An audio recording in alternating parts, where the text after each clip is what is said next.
জুলাই শহীদ স্মৃতি ফাউন্ডেশন থেকে ছাত্র জনতার গণ অভ্যুত্থানে শহীদদের পরিবার ও আহতদের প্রাথমিকভাবে ৫ লাখ টাকা এবং আহত প্রত্যেক ব্যক্তিকে সর্বোচ্চ ১ লাখ টাকা করে দেওয়া হবে। বুধবার ফাউন্ডেশনের কার্যনির্বাহী কমিটির প্রথম সভায় এই সিদ্ধান্ত হয়েছে বলে জানায় প্রধান উপদেষ্টার প্রেস উইং। ফাউন্ডেশনের কার্যনির্বাহী কমিটির এই সভায় আরও সিদ্ধান্ত হয় আহত ব্যক্তিদের যত তাড়াতাড়ি সম্ভব আর্থিক সহায়তা দেওয়া হবে আর শহীদদের পরিবারের জন্য চেক হস্তান্তর করা হবে রাজধানীতে একটি অনুষ্ঠানে।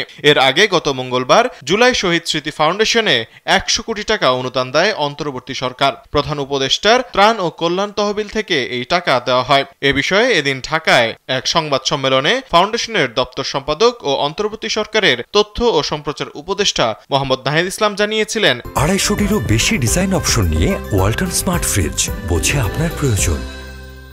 এই ফাউন্ডেশনের মাধ্যমে জুলাই গণ অভ্যুত্থানে শহীদদের পরিবার এবং আহত ব্যক্তিদের এককালীন ও মাসিক সহায়তা দেওয়া হবে। এছাড়া আলাদাভাবে ক্ষতি অনুযায়ী জরুরি আর্থিক সহায়তা দেওয়া হবে। ইতোমধ্যে জুলাই গণ অভ্যুত্থানে শহীদ ও আহত ব্যক্তিদের প্রাথমিক তালিকা করা হয়েছে। স্বাস্থ্য মন্ত্রণালয়ের করা কমিটির তথ্য অনুযায়ী প্রায় ৮০০ জন শহীদ হয়েছেন এবং ২০,০০০-এর বেশি আহত হয়েছেন। শহীদদের পরিবারের সঙ্গে যোগাযোগ করা হচ্ছে। সবার সঙ্গে যোগাযোগ করা হলে স্মরণ সভাটি অনুষ্ঠিত হবে।